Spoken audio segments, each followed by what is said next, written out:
오늘 말씀의 제목은 우리 이제 에스겔서 마지막으로 제가 한 달 마지막 설교인데 예수님의 마음을 알면이라는 제목이 되겠습니다. 이 설교 우리 표 중에 하나가 부드러운 마음입니다. 근데 부드러운 마음의 반대는 분노입니다. 이걸 영어로 잘 아는 걸 anger 이렇게 얘기합니다. 그래서 여러분이 책방에 가시면 그 분노에 대한 책이 많이 있습니다. anger management. 그러니까 우리가 앵거를 어떻게 조절할 수 있는가, 앵거를 컨트롤할 수 있는가, 분노를 다스릴 수 있는가, 심지어는 분노를 이길 수 있는가, 그런 책의 제목들을 우리가 쉽게 찾아봅니다. 제가 보는 책 중에 하나, 제목 중에 하나가 anger is a choice 이렇게 얘기합니다. 앵거를 선택할 수 있다고 합니다. 과연 저 책 제목이 맞는가? 저는 그런 생각을 해봅니다. 그러기에 제가 그런 책 제목을 보면서 저는 솔직하게 책의 제목을 이해하지를 못합니다. 여러분도 화를 내실 때가 있고 분노할 때가 있는데 여러분의 분노를 조절할 수 있습니까? 조절 못합니다. 여러분이 여러분들을 선택할 수 있습니까? 선택하지 못합니다. 여러분이 여러분의 분노를 이겨낼 수 있습니까? 이겨내지 못합니다. 그러기에 우리가 분노하고 난 다음에 더 큰 분노가 찾아오는 게 뭐냐면 화를 낸 다음에 정신을 차리고 나면 내가 왜 화냈지? 내 자신에게 분노하는 겁니다. 그럴 때도 있습니다. 그러니까 이 분노라는 것은 우리의 정신세계와 우리의 육체를 피폐하게 만드는 것임을 알 수가 있습니다. 그러기에 오늘 하나님께서 우리에게 말씀하시는데 살처럼 부드러움을 가지라고 그렇게 말씀하십니다. 살처럼 부드러운 마음을 가지라는 겁니다. 우리가 어떻게 하면 살처럼 부드러운 마음을 가질 수 있는가입니다. 그러기에 오늘 본문 19절입니다. 19절. 내가 그들에게 한 마음을 주고 그 속에 새 영을 주며 그 몸에서 돌 같은 마음을 제거하고 살처럼 부드러운 마음을 주고, 하나님이 우리에게 살처럼 부드러운 마음을 주신다는 겁니다. 그러면 우리가 삶을 살면서 분노하지 말아야 되는 거 아닙니다. 화를 내지 말아야 되는 거 아닙니다. 인간이기 때문에 화를 낼 때가 있습니다. 그러나 성경은 우리가 내야 될 화가 있다는 것, 분노가 있다는 걸 가르쳐 줍니다. 그건 신앙적 분노입니다. 종교적 분노입니다. 예수님도 분명하게 우리에게 오늘 보여주는 말씀 중에 하나는 뭐냐면 신앙적으로 종교적으로 분노하신 것을 우리에게 가르쳐 주십니다. 우리는 그 일에 대해서는 분노해야 된다는 겁니다. 우리가 세상 살면서 자식에게, 아내에게, 남편에게 분노할 수 있습니다.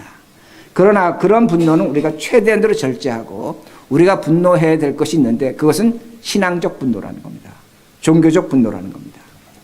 여러분 마태복음 21장 보면 예수님이 십자가에 돌아가시기 일주일 전에 예루살렘으로 올라가셨습니다. 그리고 성경이 아주 강조하는 구절이 있는데 예수님이 성전 안에 들어가셔서 장사하는 자들 내어 쫓으셨습니다. 그리고 돈을 바꾸는 자들의 상을 뒤집어 엎으셨습니다. 비둘기 파는 자들의 의자를 내동댕이 치셨습니다. 굉장히 분노하신 것을 볼 수 있습니다. 예수님이 엄청나게 분노하셨다는 겁니다. 그리고 성경은 뭐라고 가르쳐 주냐면 예수님께서 너희들이 만민이 기도하는 집을 강도의 소굴로 만들었다고 그렇게 말씀하십니다. 예수님에게 엄청난 분노가 있는 것을 우리들이 알 수가 있습니다. 예수님이 왜 이렇게 분노하시는가? 무엇 때문에 분노하시는가입니다. 제가 여러 차례 설명드렸지만 예루살렘 성전은 4개의 뜰로 되어 있습니다. 제일 바깥은 이방인의 뜰이고 그 뜰을 넘어가면 유대인 여자의 뜰이 있고 유대인 여자의 뜰을 넘어가면 유대인 뜰이 있고 유대인 남자의 뜰이고 그리고 제사장의 뜰이 있는 겁니다. 그 뜰은 서로 넘어가지 못합니다. 철저하게 지켜져야 합니다. 근데 가장 바깥이 이방인의 뜰입니다. 이 이방인이라는 건 그저 이방인이 아니라 과거에 다른 종교를 믿었지만 이방인으로서 유대교로 개종한 사람들, 그 사람들이 그곳에 가서 제사를 하나님께 드리는 곳입니다. 그것을 이방인의 뜰이라고 합니다. 그런데 그 이방인 뜰에 누가 가냐면 유대인인데, 동족 유대인인데 절름발이, 소경, 안진뱅이 이런 사람들이 그곳에 가서 하나님을 만나는 겁니다. 같은 유대인 동족인데 그 사람들은 유대인 여자들이나 유대인 남자들에 들어가지 못합니다. 이방인들에 들어간다는 겁니다. 왜 그렇게 만들어 놨냐면 유대인 그 제사장들이, 서기관들이 너희들은 죄를 져서 하나님의 저주를 받아서 장님이 됐다는 겁니다. 안진뱅이가 됐다는 겁니다. 혈루병에 걸렸다는 겁니다. 질병에 걸렸다는 겁니다. 하나님의 벌 받은 자들이기 때문에 너희들은 이방인 뜰에서 제사를 드리라는 겁니다. 넘어올 수 없다는 겁니다. 그러기에 그들은 유대인으로서 이방인 뜰에서 제사를 드리게 됐습니다. 그러나 이사야서 53장에서 3절에서 8절을 보면 하나님 분명히 말씀하십니다. 내 집은 만민이 기도하는 집이다. 만민이 기도하는 집이기 때문에 고자들, 여기서 고자라는 것은 어떤 남자의 그런 것을 이야기하는 것이 아니라, 의미하는 것이 아니라 유대인으로서 질병에 걸린 자를 대표하는 겁니다. 고자들이나 이방인들이나 함께 와서 예배를 드려라. 만민이 기도하는 집이라고 그렇게 말씀하십니다. 그런데 지금 건강한 유대인들이 있는 겁니다. 건강한 유대인들은 병든 유대인들을 성전에 들어오지 말라는 겁니다. 너희들은 저 이방인 뜰에서 머물라는 겁니다. 그렇게 하면 좋을 텐데 그것뿐만 아닙니다. 건강한 유대인들이 어떻게 만들어버렸냐면 그 이방인의 뜰을 갖다가 시장으로 만들어버린 겁니다. 그러기에 오늘 성경을 보시면 성전 안에서라는 단어를 쓰는 겁니다. 성전 안에서, 즉 이방인의 뜰을 시장터로 만들어버린 겁니다. 거기서 돈을 바꿔주고 거기서 비둘기를 팔고 재물을 파는 겁니다. 그러면 여러분 생각해 보자는 겁니다. 이방인들이 그 시장터에서 기도할 수 있는가 합니다. 하나님께 제사를 드릴 수 있는가 합니다. 병든 유대인들이, 안진뱅이들이, 소경들이, 질병에 걸린 사람들이, 하나님 앞에 나갈 수 없는 피부병에 걸린 사람들이 거기서 제사를 드릴 수 있는가 합니다. 제사 드리지 못합니다. 그러기에 성전은 어떤 자리로 전락했냐면 건강한 유대인들이 나오는 곳에서 전락했다는 겁니다. 이걸 보고 예수님이 심하게 분노하시는 겁니다. 그러기에 예수님이 상을 뒤집어 엎는 겁니다. 채찍으로 쫓아내는 겁니다. 의자를 내동댕이 치는 겁니다. 엄청나게 분노하시는 겁니다. 왜? 하나님의 집은 만민이 기도하는 집인데 만민이 기도하는 것이 아니라 건강한 유대인들만 와서 제사 드리고 예배 드리고 찬송하고 떠나는 곳이 됐기 때문에 예수님이 분노하시는 겁니다. 병든 자, 소경, 이방인들 그 자리를 뭘로 만들었습니까? 시장으로 만들었던 겁니다. 이걸 분노하십니다. 제가 이렇게 설명드리면 그래도 유대인들이 어떻게 그렇게 할 수 있습니까? 아닙니다. 오늘날 유대인들이 세상에서 가장 많이 인종차별 받는다고 합니다. 맞을지도 모릅니다. 여러분, 유대인 귀환법이라는 것이 있는데 오늘날도 유대인, 어머니가 유대인이면 이스라엘로 갈 수 있습니다. 유대인 됩니다. 여러분 중에 여러 개 같이 앉아서 예배드리는 우리 중에 어떤 분이 나 이제부터 유대교 회당 나가겠습니다. 유대교로 개종합니다. 그리고 라피가 당신 유대인이야 그러면 여러분 유대인 됩니다. 여러분 유대인 됩니다. 여러분 이스라엘로 이민 가실 수 있습니다. 가실 분 가시기 바랍니다. 그런데 유대인들이 얼마나 인종차별이 심한 줄 아십니까? 독일 계통 유대인들은 동구 계통, 러시아 계통 유대인들을 차별합니다. 지금도 키라고 그럽니다. 라스네임이 키, KY로 끝나게 돼 키키 그럽니다. 그런데 더 기가 막힌 거는 독일 계통 유대인들하고 동유럽 계통 유대인들하고 러시아 계통 유대인들 힘을 합해서 같은 유대인이지만 차별합니다. 누구를? 중동 계통 유대인들. 중동 계통 유대인 차별합니다. 아슈케네즈가 세르파딘 차별합니다. 우리 성지순례 같지만 같은 이스라엘의 유대인 사는 구역인데 중동 계통 유대인 사는 구역하고 유럽 계통 유대인 사는 구역이 분리되어 있습니다. 근데 더 기가 막힌 게 뭔 줄 아십니까? 중동 계통 유대인, 유럽 계통 유대인들이 힘을 합해서 차별하는 사람들이 있습니다. 1980년도에 이디오피아에서 온 흑인, 에티오피아 흑인들입니다. 여러분 헌혈 받을 때 유대인들이 그럽니다. 이 피 흑인 피냐 백인 피냐. 흑인 피로 헌혈 안 받으려고 합니다. 일부 유대인들은. 일부 사립학교 에티오피아 출신 유대인들은 가지도 못합니다. 제가 왜 이 말씀을 드리냐면 유대인들은 조상들이 그랬습니다. 그러기에 얼마든지 이들은 이방인의 터를 시장터로 만들 수 있다는 겁니다. 그러기에 이방인들이 병든 유대인들이 기도할 장소가 없어진 겁니다. 성전이 만민이 기도하는 집이라 누가 기도하는 집이 됐습니까? 건강한 유대인들이 기도하는 집으로 전락했다는 겁니다. 예수님이 이거에 대해서 분노하십니다. 그러게 시장터로 만들어버린 겁니다. 강도의 소굴로 만들어버린 겁니다. 문제는 뭐냐면 오늘날 우리 머릿돌 교회들도 시장터로 얼마든지 전락할 수 있다는 겁니다. 이게 무서운 겁니다. 여러분 시장은 뭡니까? 수요와 공급의 법칙이 만나는 곳이 시장입니다. 가격이 안정화되는 겁니다. 오늘날 신도들은 신앙을 안정화시키는 것으로 어떻게 하냐면 시장적 논리를 사용합니다. 목사들이 그걸 부르칩니다. 목사들이 그걸 부추긴다는 겁니다. 어떻게 부추기냐?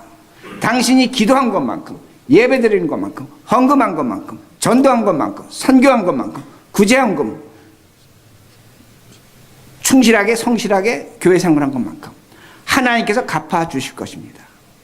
수요와 공급이 일치하는 겁니다. 한국의 가장 큰 고질적인 장사법칙은 뭐냐면 믿는 것만큼, 기도하는 것만큼 하나님께서 공급하신다는 겁니다. 복을 주신다는 겁니다. 다시 말씀드립니다. 이건 시장입니다. 이건 하나님이 예수 그리스도가 가장 싫어하는 시장 강도에 구려지는 겁니다. 오늘도 우리가 시장을 어떻게 만들어내냐면 여러분 스스로도 만들어냅니다. 내가 오늘 하나님께 이만큼 하면 하나님께서 나를 도와주실 거야. 나는 오늘도 이만큼 하지 못했기 때문에, 충분하게 하지 못했기 때문에 하나님이 날 도와주시지 않는 것이 지극히 당연할지도 몰라. 이렇게 생각하고 있다는 겁니다. 이렇게 생각하면 교회가 시장이 된다는 말씀입니다. 오늘 제가 이렇게 목회하면 저는 이 교회를 강도의 굴레로 시장터로 만드는 겁니다. 왜 그런 줄 아십니까? 병든 사람들이, 가난한 사람들이, 어려운 사람들이, 예수님 보시기에 병든 자들이 교회에 나오지 못하는 겁니다. 예수님 분명히 말씀하셨습니다. 의원은 건강한 자에게 필요한 것이 아니라 병든 자에게 필요하다고 말씀하셨습니다. 오늘도 우리 모두 저를 포함해서 병든 신자들입니다. 안진병입니다. 소경입니다. 피부병에 걸렸습니다. 오늘도 하나님 믿고 싶지만 믿어지지 않는 분이 이 자리에 있는 겁니다. 기도하고 싶지만 기도가 되지 않는 겁니다. 내 삶에 물질적인 것, 정신적인 것으로 인해서 하나님께 헌신하고 싶지만 헌신하지 못하는 분도 있는 겁니다. 하나님이 믿어지지 않는 분도 있는 겁니다. 우리 모두 안진병입니다.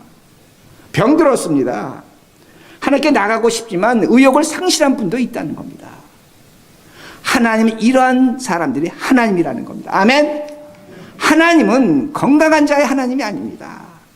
의인의 하나님이 아닙니다. 하나님은 죄인의 하나님이란 말씀됩니다. 오늘도 우리가 시장 경제 논리에 빠지면 어떻게 생각하냐면 내가 오늘 이거 하지 않았기 때문에, 이렇게 못했기 때문에, 이게 부족하기 때문에 하나님께서 나에게 은혜를 주시지 않는 걸 지극히 당연하게 생각한다는 겁니다. 반대로 내가 무엇을 했으면 하나님께서 나에게 이만큼 주시는 것을 당연하게 생각한다는 겁니다. 이렇게 되면 교회는 건강한 자들만 나오는 겁니다.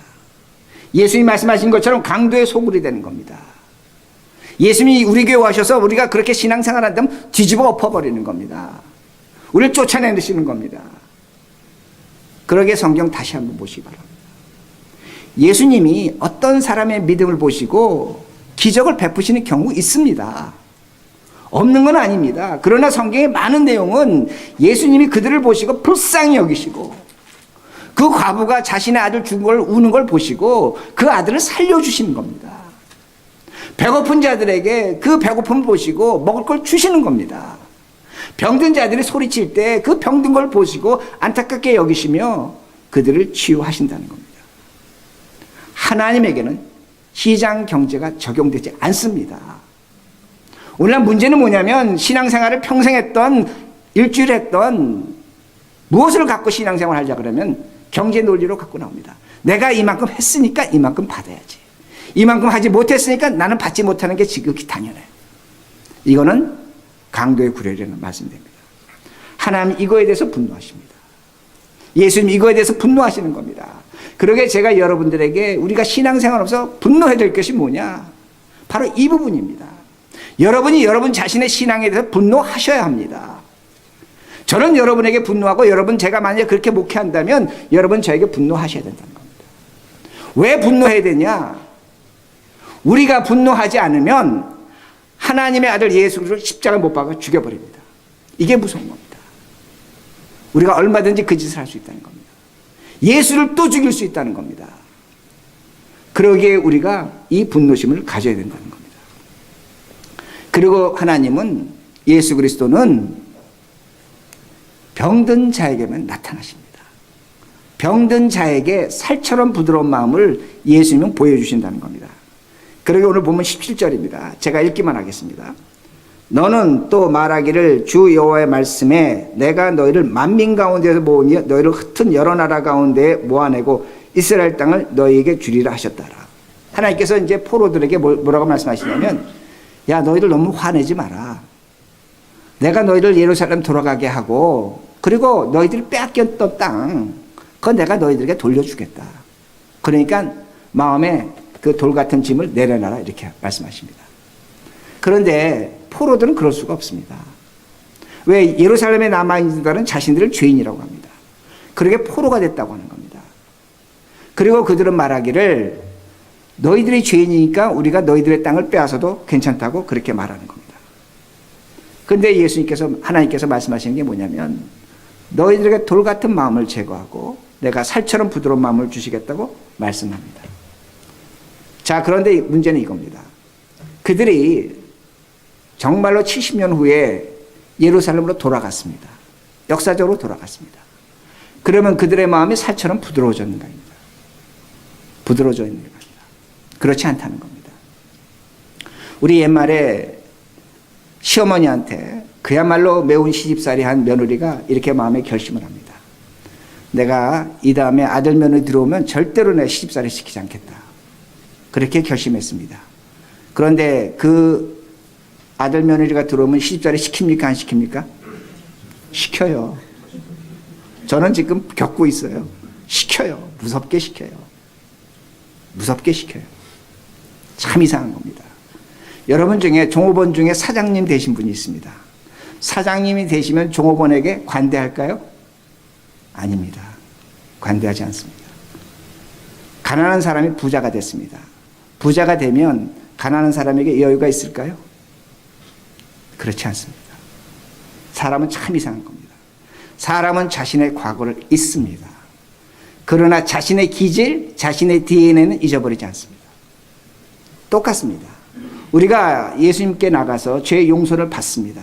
죄의 용서는 받습니다. 그러나 우리가 갖고 있는 제2의 DNA, 죄의 기질은 또 다른 모습으로 꽃을 피웁니다. 이게 인간이라는 겁니다. 제가 왜 이렇게 말씀드리냐면 바벨론 포로들이 예루살렘 돌아갔습니다. 성전을 깨끗하게 하고 하나님께 주시는 그 땅을 다시 찾았습니다. 그런데 성경을 보면 에스라나 느헤미야를 보면 어떻게 나옵니까? 그들은 성전을 짓기보다 어떤 걸 먼저 졌습니까? 자신의 집을 먼저 졌습니다. 예루살렘 성벽을 쌓기보다 그 일은 엉터리로 졌습니다. 정말 느헤미야 성벽 가보시면 엉터리입니다. 예루살렘 가면 봅니다. 새가 앉아도 무너질 정도입니다. 그리고 자기 집 짓기, 자기 먹고 사는 건 바빴다는 겁니다. 여러분, 이게 인간입니다. 인간은 하나님께서 돌처럼 무거운 마음을 제거하기 전까지는 살처럼 부드러워지지 않는다는 겁니다. 이게 인간이라는 겁니다. 죄의 기질은 항상 나타난다는 겁니다. 그러기에 우리들이 뭘 알아야 되냐? 하나님의 마음, 살처럼 부드러운 마음을 아셔야 합니다. 아멘? 여러분, 다시 말씀드립니다. 제가 지금 단어가 부족해서 이렇게 쓰는데 하나님의 살처럼 부드러운 마음을 믿으셔야 합니다. 아셔야 합니다. 그래야만 우리 마음속에 돌이 제거된다는 말씀입니다. 제가 이렇게 예를 듭니다. 예수님의 일생을 보면 한 가지 공통점이 있는데 예수님의 과거에 대해서 기록한 것이 없습니다. 누가복음에 조금 나옵니다. 그리고 사복음서를 보면 예수님의 그 시절에 공생애 이전에 그 내용이 다 빠져 있습니다. 왜 빠져 있을까 합니다. 여러분, 편지는 오늘 우리가 보는 성경은 편지입니다. 그러니까 성경이 되기 전에 사람들이 예수님의 일생에 대해서 주고받은 내용이 됩니다. 그 편지에 보면 예수님의 과거에 대한 내용이 그렇게 많지를 않습니다. 왜 그럴까 합니다. 왜 그럴까 합니다. 어떤 사람은 뭐라고 얘기했냐면 예수님이 하나님이기 때문에 예수님의 그 과거 일생을 지워버렸다. 의도적으로 없애버렸다. 저는 그렇게 생각하지 않습니다. 좀 전에 말씀드린 것처럼 편지였기 때문입니다. 예수님 30년 동안 공생에 사셨습니다. 목수셨습니다. 한 집의 아들이었습니다. 동네 청년이었습니다. 오빠였습니다. 형이었습니다. 여러분, 예수님 목수로서 비즈니스 하셨을 겁니다. 물건 만들어서 어떤 사람 갖다 줬는데 그 사람이 마음에 들지 않는다고 돈 주지 않을 때도 있었을 것입니다. 예수님도 물건 만들어 놓고 그 사람하고 싸웠을 때도 있을 겁니다. 예수님도 다퉜을 때도 있을 겁니다. 왜? 예수님은 우리와 똑같은 사람이기 때문입니다. 그런데 성경이 그거에 대해 침묵하고 있습니다. 왜 침묵할까입니다. 다른 것이 아닙니다. 오늘 우리가 성경에 많은 기적과 능력을 보는데 그 기적과 능력은 예수님이 그렇게 사셨던 분이라는 겁니다. 그렇게 사셨기 때문에 이중적이 없는 것입니다. 그러기에 성경을 기록한 사람이 굳이 예수님의 과거를 기록할 필요가 없다고 저는 생각합니다. 그렇기 때문에 우리가 예수님의 과거, 예수님의 그 품성을 알 수 있는 것 중에 하나가 요한복음 8장에 나오는 내용이 됩니다. 자, 제가 말씀드립니다. 어떤 여자가 간음을 하다가 현장에서 붙잡혀갖고 예수님께 끌려왔습니다. 그리고 바리새인과 서기관들입니다. 바리새인과 서기관들이 모세의 율법에 따르면 이 여자를 돌에 쳐 죽여야 됩니다. 맞습니까? 틀립니까? 모세의 율법에 따라 쳐서 죽여야 됩니다. 근데 예수님께서 우리는 무슨 내용인지 모릅니다. 땅바닥에 글을 쓰셨습니다. 한참 쓰시고 난 다음에 그 글을 사람들이 보는 겁니다. 그런 다음에 예수님께서 뭐라고 말씀하시냐면 죄 없는 자가 먼저 돌로 쳐라 이렇게 말씀하셨습니다. 근데 사람들이 예수님이 쓰신 글을 보고 치지를 못합니다. 나이 든 자로부터 어린 자까지 다 떠나갔습니다. 아무도 없습니다. 그리고 예수님께서 그 여인에게 이렇게 말씀하십니다. 나도 너를 용서한다. 너 두 번 다시 죄 짓지 말라. 그렇게 말씀하십니다. 여러분, 바로 이 부분입니다. 예수님은 용서의 삶을 사신 분입니다. 공생의 30년을. 그렇기 때문에 공생의 3년은 뭐냐면 그 죄를 용서를 선포하신 것뿐이라는 겁니다. 이율배반적이 아니라는 말씀이 됩니다. 이제 중요한 건 뭐냐면 예수님의 삶에는 과거에도 현재에도 미래에도 죄의 찌꺼기가 없다는 겁니다. 죄의 기질이나 죄의 DNA가 없다는 말씀이 됩니다. 그러게 예수님은 두 개의 선택이 있습니다. 어떤 선택이 되면 성경적으로 죄가 없게 그 여인을 돌로 칠 수 있습니다. 분명히 칠 수 있습니다. 죄가 없기 때문에.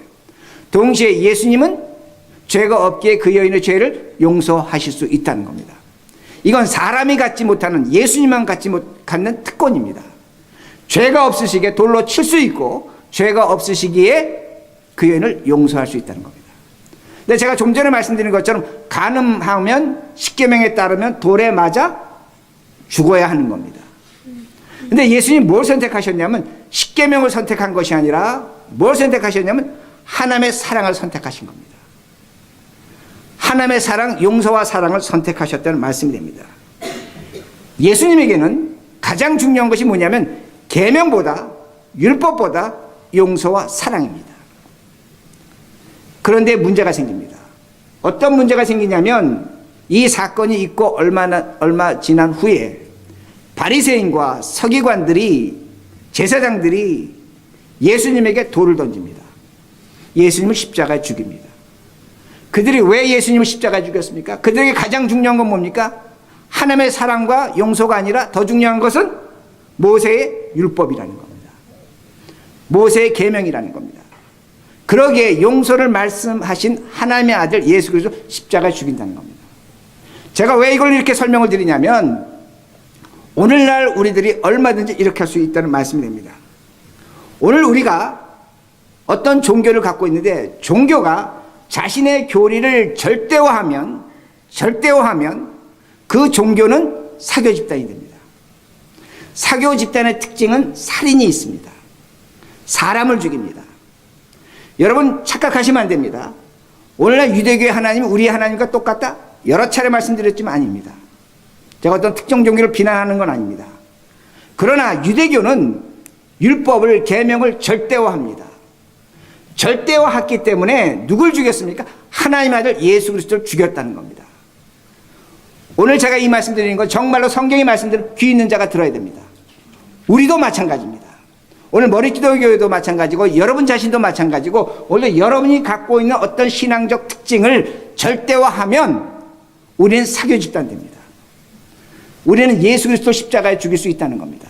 우리 교회가 장터가 되고 강도의 소굴이 된다는 겁니다. 오늘날 우리가 절대화하는 것이 뭡니까? 우리 한국교회가 가장 절대화하는 것이 뭡니까? 정말로 귀 있는 사람이 들어야 됩니다. 예배입니다. 기도입니다. 선교입니다. 전도입니다. 구제입니다. 헌금입니다. 절대화합니다. 절대화하면 이것은 이단입니다. 우상입니다. 우리들이 절대할 것은 뭐냐면 예수님 하신 말씀대로 율법과 선지자의 강령, 하나님을 사랑하고 사람을 사랑하는 겁니다. 그러기에 예수님은 누구를 용서하셨냐면 간음하다가 현장에 걸린 여자를 용서하셨다는 겁니다.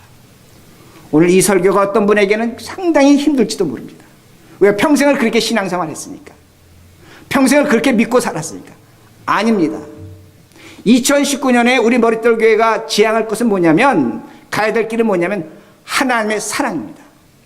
그 사랑은 뭐냐면 시장을 만드시면 안 됩니다. 교회를, 여러분의 삶을 시장터로 만드시면 안 됩니다. 내가 이만큼 했기 때문에 하나님은 나에게 이만큼 주실 거야. 수요와 공급의 법칙에 빠지시면 안 됩니다. 하나님의 사랑은 무한하십니다. 내가 기도하지 못하고 예배드리지 못하고 심지어 하나님 없다고 교회를 떠나간다고 할지라도 하나님은 그 사람을 사랑하십니다. 아멘. 우리들이 갖고 있는 신앙은, 머릿돌 교회가 여러분 2019년에 잊지 말아야 될 신앙은 뭐냐면 여러분 자신을 보고 여러분을 보고 하나님의 사랑을 판단하시면 안 됩니다.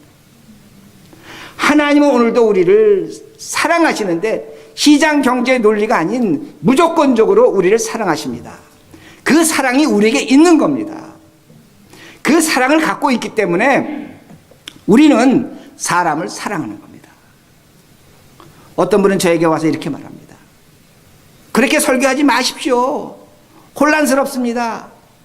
우리가 사역을 통해서, 전도를 통해서, 구제를 통해서 하나님의 사랑을 나타낼 수 있지 않습니까? 천만의 말씀입니다. 저도 그렇게 해보려고 했지만 안 됩니다. 왜 안 되냐면 그건 마치 뭐와 같으냐면 계명을 갖고 하나님의 사랑과 용서를 얘기하는 것과 똑같습니다. 잊지 마시기 바랍니다. 그러기에 하나님의 사랑이 뭡니까? 정말로 하나님이 오늘도 내가 하는 것만큼 이상으로 사랑하십니다. 그러기에 예배가 있는 겁니다. 그러기에 우리들이 살처럼 부드러운 마음을 가져야 됩니다. 예수님이 보여주셨습니다. 예수님이 더러운 제자들의 발을 씻기셨습니다. 그것까지는 저도 이해합니다. 근데 그 발 중에 누구가 있습니까? 예수님을 은 30을 팔아버린 가룟 유다의 발이 그 발 속에 있다는 겁니다. 예수님을 모른다고 부인하고 저주한 맹세한 베드로의 발이 그 발 속에 있는 겁니다. 이게 하나님의 사랑입니다. 이게 우리에게 향하는 하나님의 사랑입니다. 여러분 죄 지셨습니까? 여러분 고민 있으십니까? 여러분이 더러운 발을 가지셨습니까? 여러분 예수를 모른다고 부인하고 저주하고 맹세하셨습니까? 여러분 예수를 은산시의 양심에 팔았습니까? 하나님은 사랑하십니다. 오늘도 여러분의 발을 씻겨주십니다. 아멘. 이 사랑이 있는 겁니다. 여러분 이 사랑을 가지시고 그 다음에 예배 드리시기 바랍니다. 이 사랑을 가지고 기도하시고, 이 사랑 가지고 자식을 위해 기도하고, 이 사랑을 가지시고 전도하고 선교하고 구제하는 겁니다. 이 사랑이 없으면 우린 강도의 소굴입니다. 제가 이 다음에 하늘나라 가서 하나님께 채찍으로 맞을 겁니다. 그러나 이 사랑을 갖고 조금이라도 부여잡고 내 사랑하는 자식을, 내 남편을, 아내를 눈물로 사랑한다면 하나님 우리에게 상급을 주십니다. 이 말씀을 믿고 사시는 2019년이 되길 바랍니다.